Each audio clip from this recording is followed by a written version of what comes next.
Remember this, doubt is not the opposite of belief, of faith. Yeah.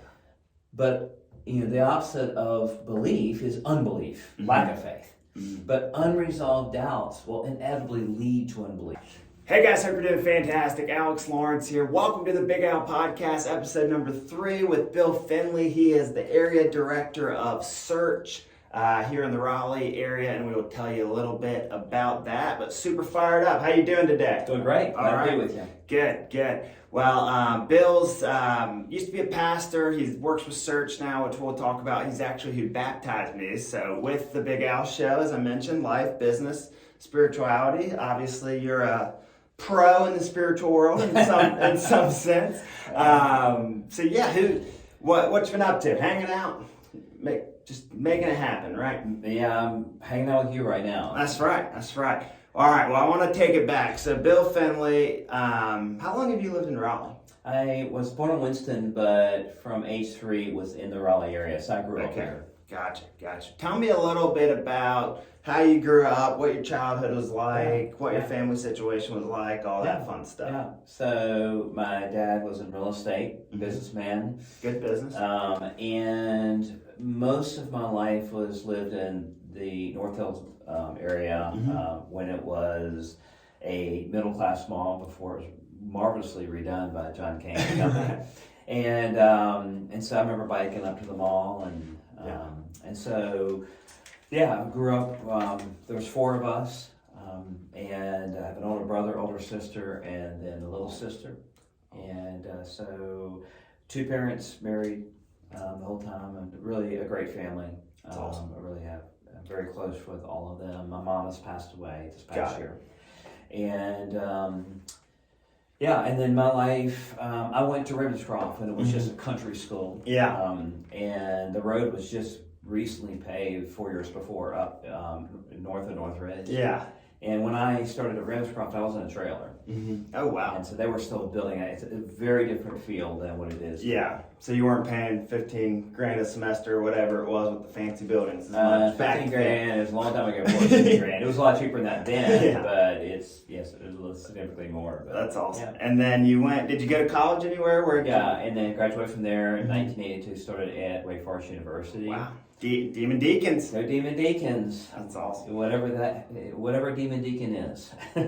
Exactly. I don't know exactly what that is either. That's awesome. So you went into that. Tell me a little bit about kind of your early career. Did you start, in ministry, or were you a pastor right out of college, or what did that look like for you? I became a Christian my freshman year of college at Wake Forest. I was invited on a retreat where I heard there were cute girls. It was just freshmen, and so I was. I'll tell people I got saved chasing skirts. Yeah. And up at a Young Life camp called Windy Gap in the mountains of North Carolina. And then I, the next year, got involved with Young Life. That's awesome. And I went an extra year to get a teaching degree. And I was involved very much in Young Life. And so I would not have seen myself in any type of full-time ministry. I didn't feel worthy or able to do that. I just wanted to be, I taught for 5 years. You don't know this about me. I didn't know that. Yeah. That's why we're doing the podcast. Yes, at Garner High School. Wow. My first year, they won the state championship with a guy. Oh, I forgot what his name. A great running back. It'll come back to me. And football was dominant at Garner High School. But I loved teaching. I did it to be around young people. In Young Life, I really developed a real heart for young people and really gone into their worlds. I wouldn't say that I'm a real religious guy. I mean, I went into that professional field, but it really is because I'm a guy that's a skeptic, always asking questions. But this guy Jesus, and we'll get into this, and what he has to do with the Christian faith, really impacted my life in very practical, relevant ways. So, I love that.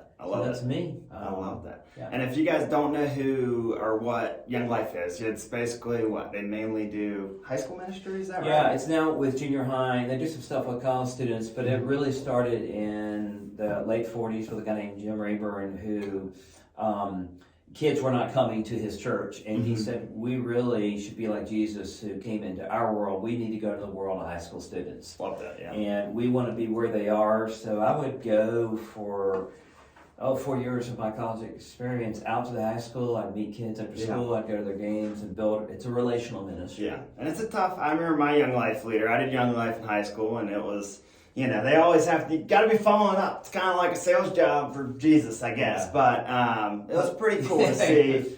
Follow up. Yeah, there are some similarities. I will say this: I would pay money to see young high school Alex Lawrence. Oh gosh, yeah, you don't. Yeah. You don't want to see that, but yeah, I did Young Life a lot. Honestly, one of the first times I would say I really had a moment with God was at Windy Gap, and so Young Life's awesome. And so now I know we've been connected. Probably around a year now, right? Yeah. And I got connected to you by a guy named Phil Fry, who maybe we'll have.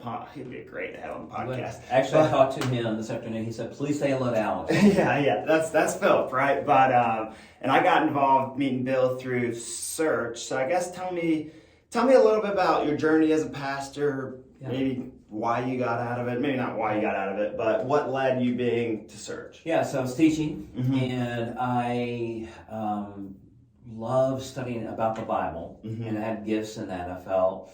And so I went to grad school in Massachusetts. It was a seminary called Gordon Conwell to do that. I wasn't really planning to go into ministry again. My take was I just like people, I like Jesus, I like connecting those two, but I didn't see myself as qualified to be a professional. While in seminary, my wife got pregnant with our first, second, third child. Yep. And if you don't know Bill, he's got a lot of kids. Yeah, 7 kids. Our youngest is adopted, and we loved family. And so by the time I'm graduating, I have 3 kids and a 4th on the way. Wow. And so my training was in a field that, what do you do with it? You can go in real estate, but the job for guys that have done that is probably with a master's degree in church ministry. Right. And so I did that. I went in, I'm sort of an out-of-the-box guy. I don't fit in normal church culture. Yeah. Though I enjoyed it. There were a lot of things that really blessed me. It never was an easy fit for me. And so I went into church planning, and I started a church in Charlottesville, Virginia, did that for 14 years. Okay. Was really blessed by that. It had its challenges. But a great group of folks that I was with. And then I moved to Raleigh, did a small church, and did another church plant in Raleigh. Got it. But from age 40, which was a really pivotal time for me, were a lot of questions about who I was, how did faith fit, even as a pastor, really became a season of challenge for me that raised a whole new set of questions. And out of that, I wanted to find more practical ways outside of church walls to connect with people that had questions, like you and me. Yeah, exactly. And for me, I mean, probably not everyone knows this, but I was the guy, I think I told you, where I've always been very spiritual. I watched every Oprah Super Soul Sunday between the Buddhist, the Christian. Did know that. Yeah, me and my mom used to watch it all the time. And for me this year, or last year, I guess at this point, I was just, I got to the point where I was like, hey, I just think this is kind of lazy. I do believe in God. I probably had almost like, not a Hindu, but like almost a Buddhist view of God, where, hey, I just kind of thought God was energy. Obviously, I run into a fair amount of that on the streets when people that I'm getting. And everything these days is, hey, are you meditating? Like a lot of, our pop culture, I think, is around that. But that's awesome. Well, tell us a little bit about what Search does, what it's doing in the Raleigh area, some of that stuff. Yeah. So let me start with movement. Why leave a church, which is a secure pay, and it's what I was familiar with for 27 years. Right. And growing up in Raleigh, when I came back to Raleigh, one of the things I noticed is, you just alluded to it, it was a very Christian town. Almost everybody was in a church or a Bible study, a high percentage. The Raleigh I came back to was much more diverse, more international, and a higher percentage of people were not naturally Christians. And so as I had pastored, I guess, for about 7 years in the Raleigh area, I began to notice that a growing number of non-Christian people were coming to church. The sort of classic way that people would hear about Jesus and learn about the Christian faith is come to church with me. That's not working, and that's what I noticed. And I really had a deeper desire, like I shared earlier, since age 40, that there were some pieces about learning about Jesus and the Christian faith and spirituality that you just don't happen in a church walls, 4 walls of a church. And so I, from age 52-ish, really had a deeper longing to, hey, do something outside of church walls where people that would never go to church would have a place that they could ask questions, wrestle with God, but not have any pressure that they needed to change or convert to anything. And that's where I got connected with Search in 2018. Wow. So you've been the area director for Search since then, right? I started in April 2019. I went through a hiring process, interview and hiring process. That's awesome. And yeah, how I got connected is Philip Fry. He was like, hey, you just want to... So I'm going to this business Christian event. I was in his BSF for Bible Study Fellowship. And he was like, yeah, you want to come drink beers and go shoot, go golf at Golf Shack and be around kind of a business Christian thing. So I didn't know what the heck I was walking into. I joked with Bill about this, but I walked in, I was like, Bill Finley, and I start Googling him afterwards. I'm like, gosh, maybe he's like the Finley guy from UNC, they probably named everything after you, or the NC State field. But got to really know Bill, and went out to Wyoming for a creative forum out there, which was basically, just open conversations about faith. But what's been so cool about Search to me is that it's exactly that. Once you become a Christian, as you've talked about, you slowly, the Holy Spirit starts leading you into wanting to change. But I agree. I can't take a buddy to church because, they'll see the first praise song, everyone with their hands up, and they'll probably feel uncomfortable versus, hey, let's go drink bourbon or something like that. So I think Search is super cool. A big thing for me, which I want to ask is, especially young men, maybe young women too, but we've talked a lot about identity. And a lot of my identity was in work, was in, selling real estate. And a big realization for me was that, hey, Alex, you have the whole identity, or the whole point of having your identity in something, which I didn't really understand.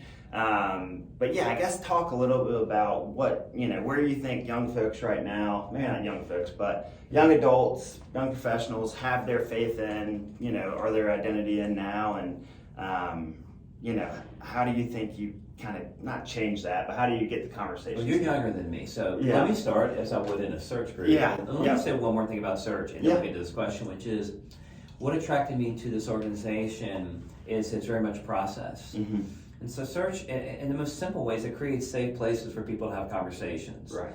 And so for Christians, we equip Christians on how to be safer. I think many of you know out there, if you're not a Christian or you're a newer Christian, that Christians often were the last person that you would ever feel safe talking to. I think it was Gandhi, his famous quote was that, I love your Jesus, but not his follower. And I think we all probably have some of those experiences at church or with Christians, and I've probably been that type of Christian at one point, where you're trying to fix people, get them onto your team, challenge them, versus just sort of meet them where they were. So Search is through one-on-one conversations and through groups, people have a chance wherever they are on that spiritual journey. I have people that don't believe in anything. They're atheists, or they don't feel God's noble, or agnostic, or they're Buddhist, or they're a mix of all. And they know one thing for me is that I have no need to convince them of anything, convert them to anything, but I'm here to help them rethink that. So that's sort of Search. We're here to serve the greater Raleigh area, particularly for young people that have so many ideas, may have bad experiences. And so we tackle questions like what you just said about identity. A lot of them, I have kids that are all in their 20s, and they're all sort of figuring out who they are. And their mom and I, just like what I do with Search, are there to serve them and walk with them as they're figuring that out. So let me flip the question back to you first. Sure. And that is, you're younger, and as you think through identity, where do you think your friends, without judgment, and where did you in these previous years that you just have come out of your 20s found identity? Right. Yeah, I think for me, it's our media makes it tough because it's all about success. We live in America where it's all, it's a capitalist country, but I think it's all based, I think I kind of figured it out by the kind of conversations I have with people. And for me and my buddies, they know it, but we talk about business, who's doing better than each other, who's making more money, stuff like that. And so that's been, a big need for me was that I wanted to have those conversations with folks, but I also didn't have really my right answers. So, I went on basically all last year, I think I told you, but there's a lot of nights I stayed up till 2 a.m. watching Charles Hitchens, who's a atheist, battle a Christian, talk about the two different things. So But yeah, I think a lot of people just have their identity in work and hustle, which, I don't think it's a terrible thing, right? But it's at the end of the day, it's going to make you miserable. No, I think you've nailed it. I mean, I'd add a few things on it, but I think you hit the core of it.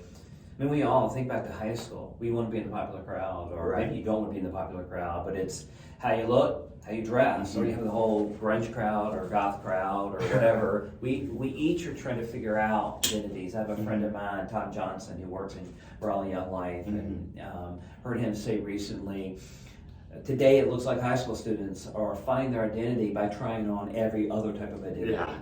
Which I thought was a great insight. And so I have guys that are driving cars I could never afford and actually don't want to.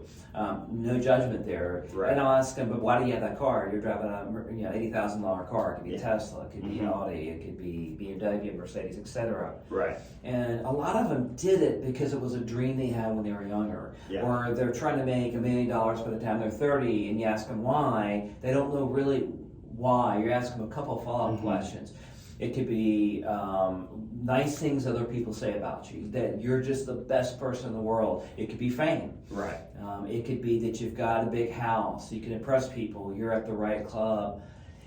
But all those are real surface. And if you sort of say, can you tell me who you are apart from all those things? Right. And often we'll ask guys that when I first meet them or start a group. Yeah. And tough question. That's peeling back the layers of, but what are you? Who are you, really?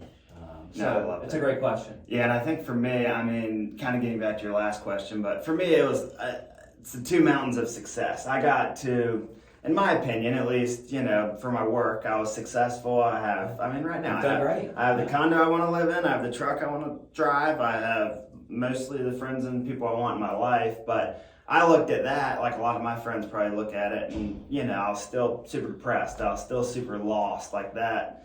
That didn't get me anywhere. And I mean, I sell houses for a living, and I see a lot of my buyers like, oh, I'm just so excited for the house, and then life's going to move on after that, but it's always kind of the next thing. So, that identity shift for me was something that was huge. And I think one of the things that really helped it was kind of, like I said, looking at all the other kind of different religions, what people practice.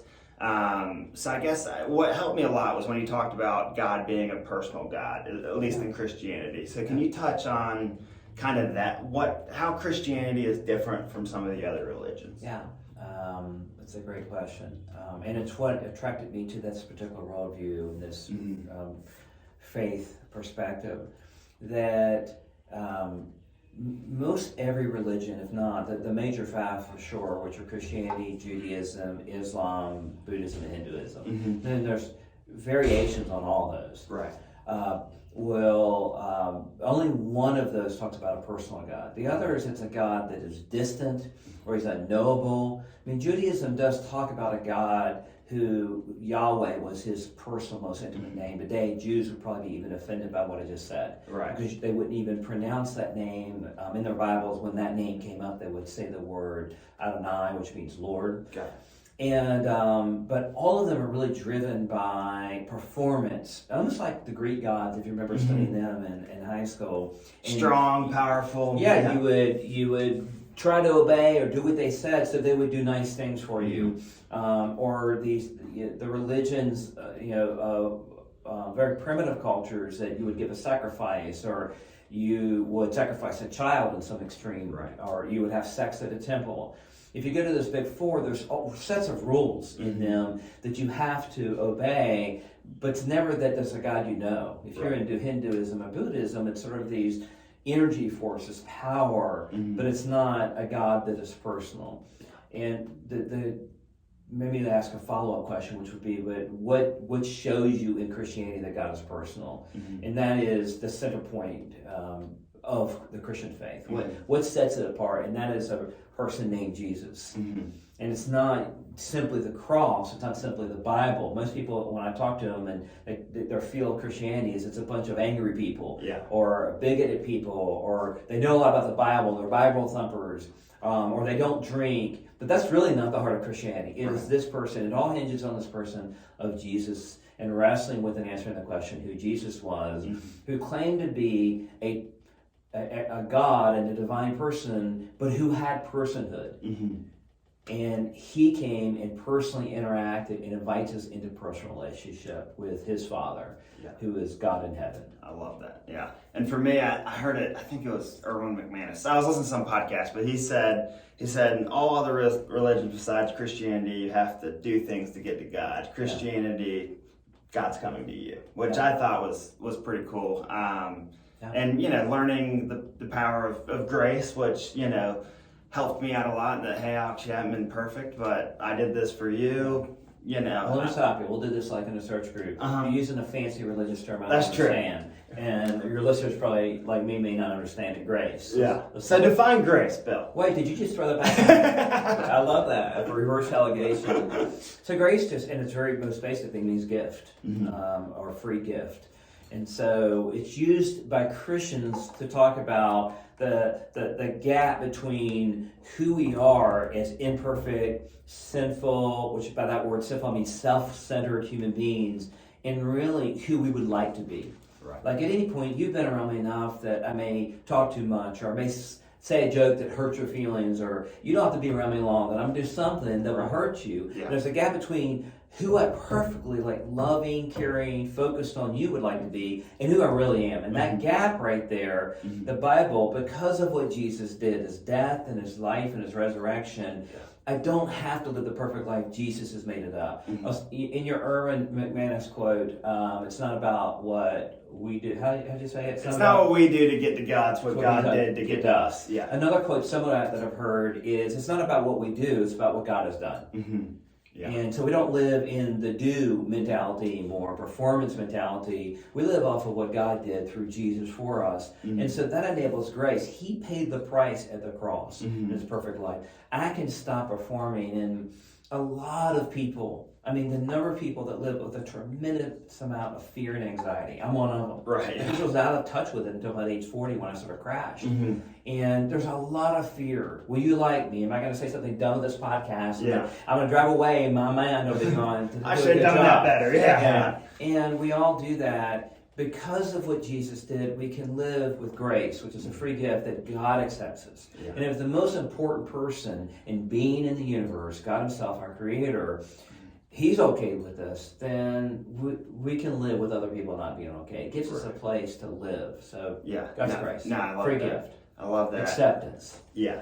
And I think, what do you tell, I guess, folks? I run into a lot of people, that are my age, that are saying, okay, well, this is 2,000 years ago. Why does Jesus not show up today? Or this is irrelevant because it's 2,000 years ago. Kind of like to say about the Constitution here in America.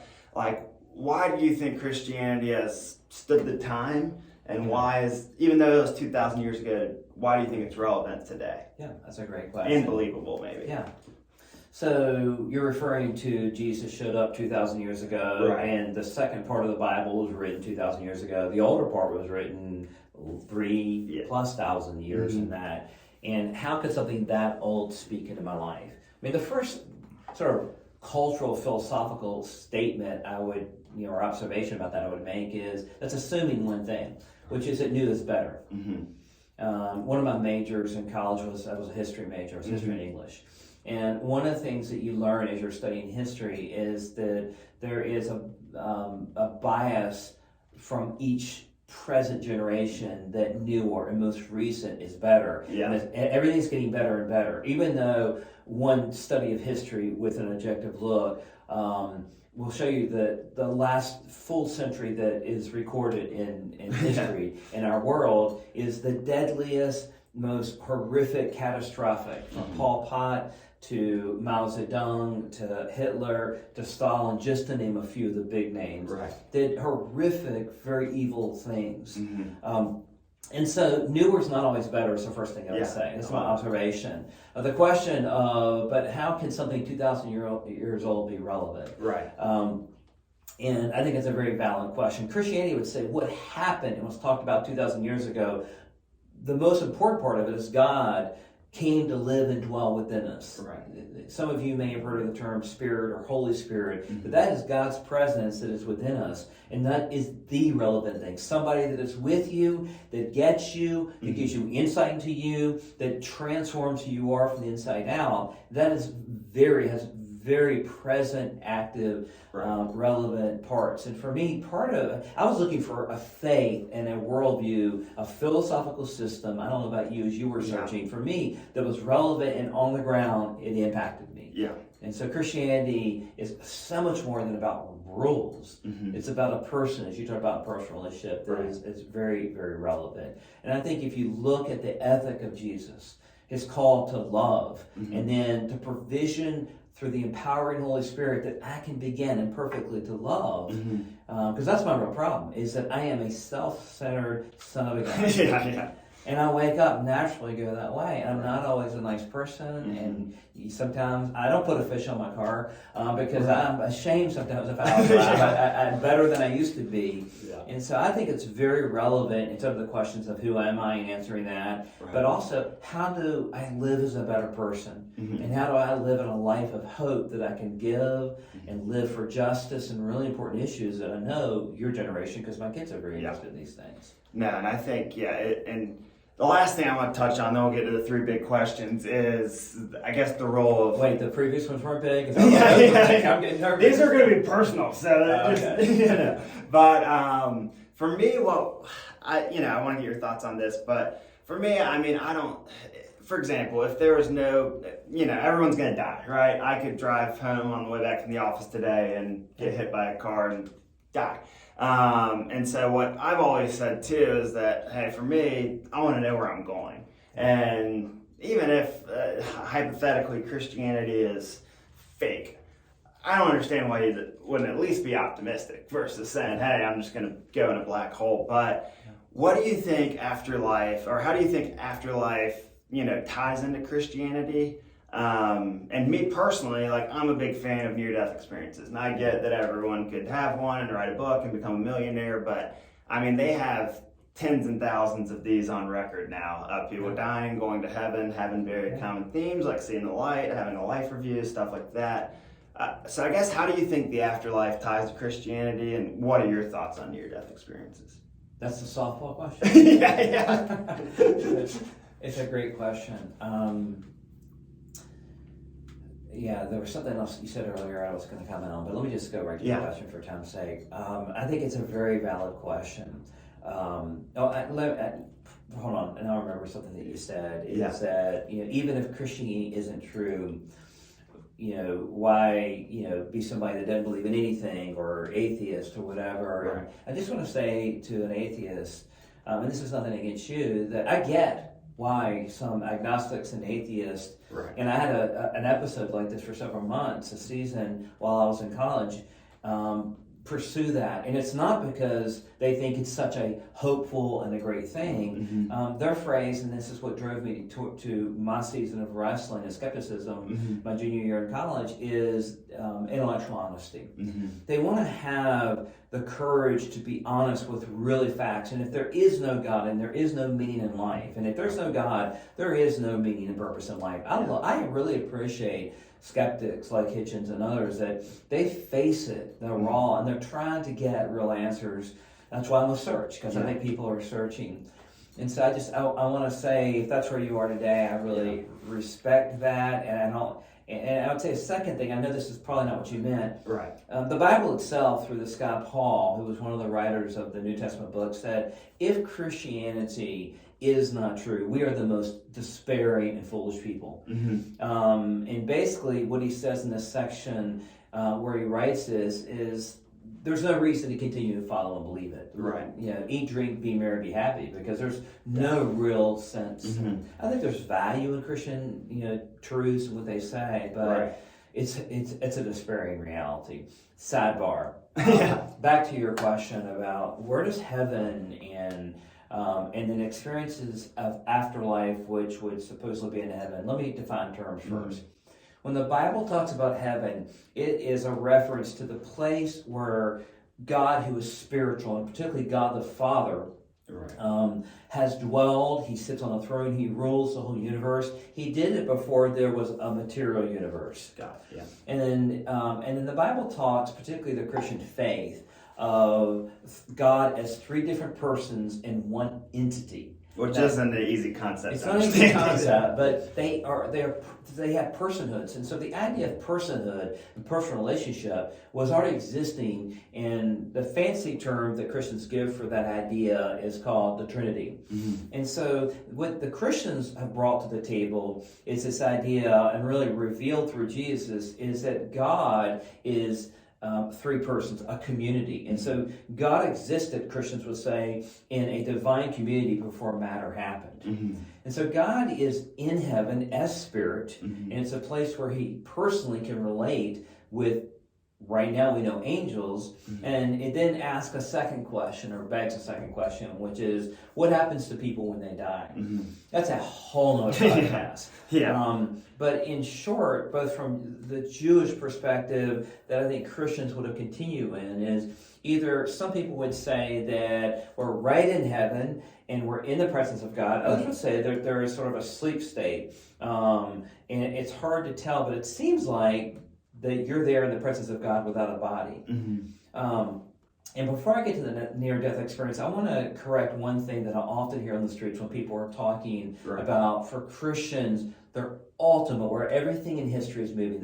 Christians see the Bible as a story. Mm-hmm. And so these stories have history that goes back to the beginning of time. Right. But it's all moving someplace. And so many Christians that I've talked to believe that where it's moving is heaven. Mm-hmm. And so we're all going to sort of be these disembodied spirits, or maybe angels with wings. We've seen those little Hummel angels. Yeah. But that's not where things are moving. Mm-hmm. Jesus' death and resurrection, and when he and the New Testament writers that talk in the second half of the Bible about where everything is moving, it's a salvation of more than just one human being. Mm-hmm. It's about all of creation. It's caught up in salvation. And so what's going to happen, and where the story ends, Christians would say, is not in heaven. Mm-hmm. That's a temporary holding place. But ultimately, at the end of the ages, Jesus comes and defeats every one of our enemies. Mm-hmm. Sin and death and the devil, which is a whole other podcast as well. But he's going to come back and remake the earth, and it will be perfect. And like the storms that are taking place out in California, they either are drought or fires or floods, and it's just crazy. The earth won't be like that, and it will be a new creation, a new heavens and earth, as the Bible says. And then we will get new bodies that don't have sickness, that don't have death or dying. There won't be tears and disease. We won't fear cancer. And that's where everything is moving. So I just want to correct that. Yeah. Many Christians think the goal is heaven. Right. But that's not the ultimate goal. The goal is for us to get new bodies and be put back on a new heavens and an earth. What happens in between? We don't know. Yeah. We only know for sure one person that has crossed back over, and his name is Jesus. Right. Yeah. And do I think that those experiences are real and that they happen? I think there's a possibility. Mm-hmm. I don't know any way that we can validate. Right. They are pretty amazing. The stories of people talking to past relatives, knowing things that they couldn't have known. Right. Let me ask you a question back. Sure. Because I think the questions you ask fascinate me. You really have just a great... Well, do you too? Then I just bring the synopsis. I love it. It is, but I think you ask really good questions, and that is, why is it for you intriguing? Why does this stir questions and interest for you?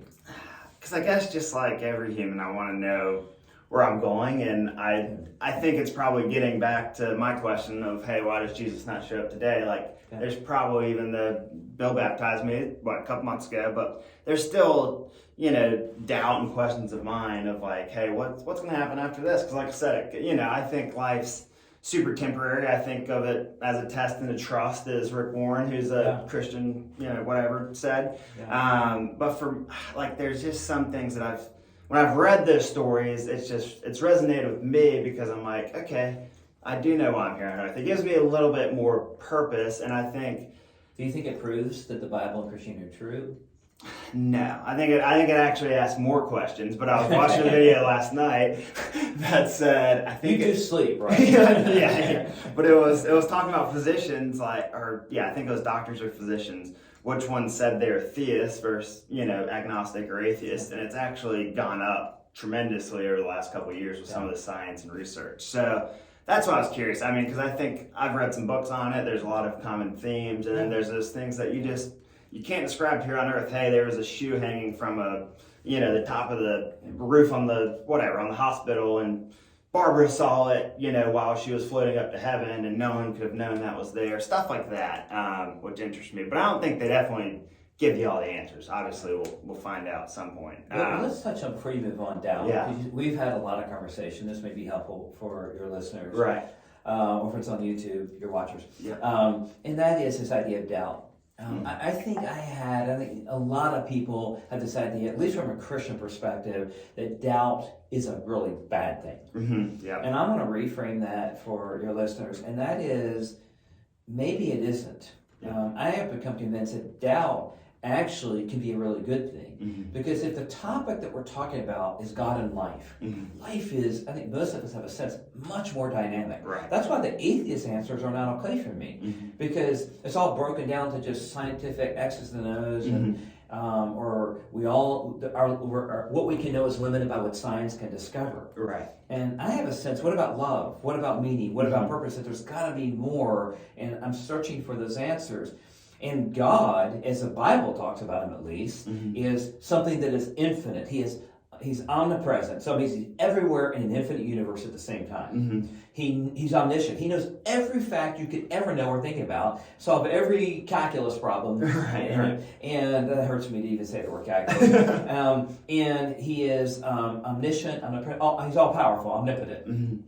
I can't get my head around a being like that. And so if he's infinite, that means we're talking about a topic that you're always forever learning more about. Right. You need all of eternity to point, figure that out. And so doubts are where we, in our heart, and even possibly in our mind, and possibly in our heart, we hit a topic that's bigger than us, and we have to wrestle with it. Yeah. It's not like asking who won the basketball game last night. That's a fixed score, or what does 2 + 2 equal? Right. When you're dealing with God and meaning and purpose and identity, you're dealing with very profound topics. And so the bottom line of what I'm saying is this, is that maybe doubt is actually a really good thing. I mean, it's why I'm in something like Search. Right. And want to create safe places where people don't have to be fearful or even feel shame that they have doubts, but continue to wrestle through those. And I'm here to serve, and Search is here to serve people in that journey of wrestling through doubts.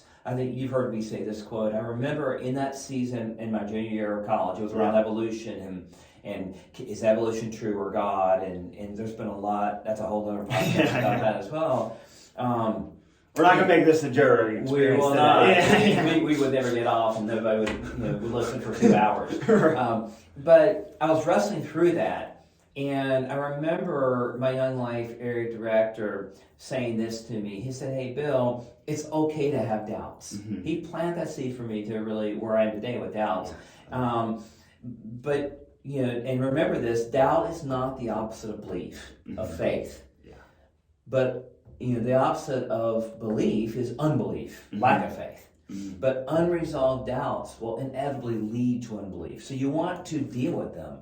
That's why I love what you're doing here with your podcast. I love what I'm doing with Search, is that we want to give people spaces and places in your podcast to listen and for them to wrestle through their doubts. And so I love that you're wrestling through stuff like this and the questions that you have. I want to encourage your listeners to keep surfacing your questions, identify where you have doubts, and wrestle with them. It doesn't mean every question will have an answer, right? But a lot of them do. Yeah.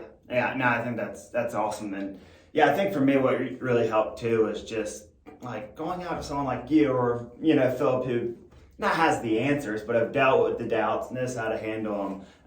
And for me, I was just kind of lost, like I said, watching my TV, watching YouTube, and but I think fellowship or being with other people is, that are Christians is super helpful in that journey. So I appreciate that, and we'll talk about how people can get plugged into Search if they want to. But now we're gonna get a little personal. I didn't send you these questions. That's about Bill.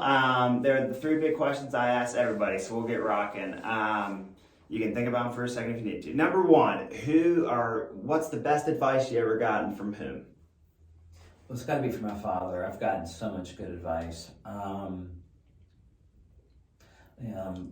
going to reframe it how he says it, but the short, when I was in my 90s, newly married, 1990s, he said this, all of what you do out in your life, I think it applies to a non-Christian too, but particularly as a Christian, comes out of marriage. How he said it was all ministry comes out of marriage.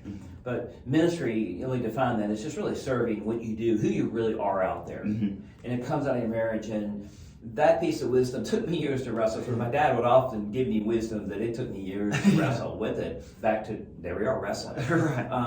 Because just growing up into that. And what he meant by that is that who you are behind the walls with the person you're closest to. It may be a good friend if you're not married, or a parent that knows you, is that's more telling than who you are. We can fake it till you make it. We can impress people and they can think that you're great.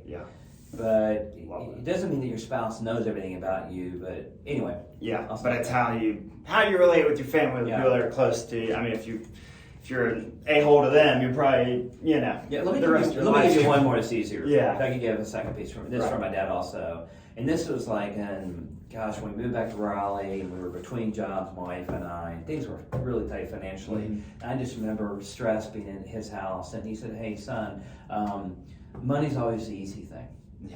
Money's always the easy thing. And when you don't have money, it doesn't feel like that. But what he was getting at is that he'd say, you're rich where it really counts, and you know who you are and your faith, particularly you have a great marriage and family. I know a lot of people that are financially wealthy, Alex, but they are impoverished relationally and spiritually. And so I think I'm glad that he shared that with me. And a point where I felt really like a failure, to be honest. I was 50, late 40s. That was a great piece of wisdom. Love that. Number 2, they're not going to get easier. What do you're going to die one day. We're all going to die one day. This is the eulogy question. So what do you hope, whoever does your eulogy at your funeral, what do you hope they say about Bill? I've always told my close friends and my family, my wife and kids, that if they have this simple thing, that he loved God, he loved his wife, and he loved his kids, that's enough. I don't live for the dream that people are going to say he started Search on Raleigh. He was a great area director. I'm happy if people don't know a whole lot about me and they're touched by Search by other people. And so I don't have these huge, I'm just not wired this way, these huge ambitions. I think Jesus changes everything. And so maybe beyond that tombstone of he loved God, he loved his wife, he loved his kids, if I would be known that my life was about people meeting and getting a really clear picture on who this person Jesus is, and what a relationship with him offers, and how much it not only changed my life, but it changes everything. That would really make me happy. But I don't want to be made famous or known. Just move on with your life. That's right. I'd say Bill's a great guy, fantastic conversations. You got so many good qualities, but I think one of the best is it's just easy to be around you. It's very, very accepting. And so I love that. And all right, the last big question is, if you had, kind of goes with the last question, but if you had to say there's one word or phrase that you would want to be remembered by, what do you think that would be? That I love Jesus. Love that. I think everything is on that, and the gap between that I say to you, it's easy to say that on this podcast, and what I'm really doing in my life, there's still a gap between that. We want to call it hypocrisy or just immaturity. That gap I don't like, but it's, part of search is its process. And we allow people, and that's where grace comes in. Grace says that growing up and learning more about God and being more like him, it's a process. And I get to invite people in the process. That's what changed my life at age 40. I really began to get grace and the process of it. And so, that's awesome. And then if people want to get tied in with Search, or they, they're struggling and they want to get into a group like Search, I guess how can folks reach out to you or get tied into Search? Well, you can call me, but most people are going to know you, so you can reach out. Alex can forward my contact information, give my email or phone number, and text me. The first start, if you want to learn about Search, just go to our website, Search National, SEARCH National, one word, .org. And that'll give you an introduction to search. It's a safe place. There's some podcasts that some of the questions we've talked about, they talk about more in depth. Yeah. But if you want to email me, it's bfinley@searchnational.org. Same as the website, just bfinley on the front of it. And I'd be glad to meet you for coffee or lunch. And of course, more of what I'm about is guys like Alex meet with him, and him learning how to do some of what I'm doing. But I'll be glad to make room in my schedule and hang out. I love hanging out with people. That's right. You're good at that. My favorite number is 1. I don't have a dream like you were saying. What do you want to be known for? That there would be 1,000 or 10,000 people that are listening to me or involved. You don't want your own Sermon on the Mount. I don't. We already have one of those. It's way better than I could ever do. It's just like what we're doing here. Yeah. This is my favorite contact. So reach out to me. I'd love to hang out with you. I love that. Well, I appreciate you, Bill. I said this in a post, but I really do say it is true that last year I went on this whole journey and I went to Cuba, I went to Austin, Texas, I've been to Miami. I went skydiving. I did all the coolest things you could do last year, but the coolest thing was being baptized, meeting you, getting tied into search, helping me figure out my identity. And obviously riding a horse in Miami. Riding a horse in Miami. Darren can tell us how that went. Yeah. But no, I mean, I think, I'm not alone. There's people out there that, I knew need help. So I appreciate your time and this conversation. So. Yeah. Well, thank you guys for tuning in to episode 3 of the Big Al Show. Subscribe to us on YouTube. I'm going to do the millennial thing. Subscribe to us on YouTube. Awesome. Check us out on Apple. We are on Spotify. And the whole goal is to have just deeper level conversations like this with people. So I appreciate you, Bill. Thank you for your time.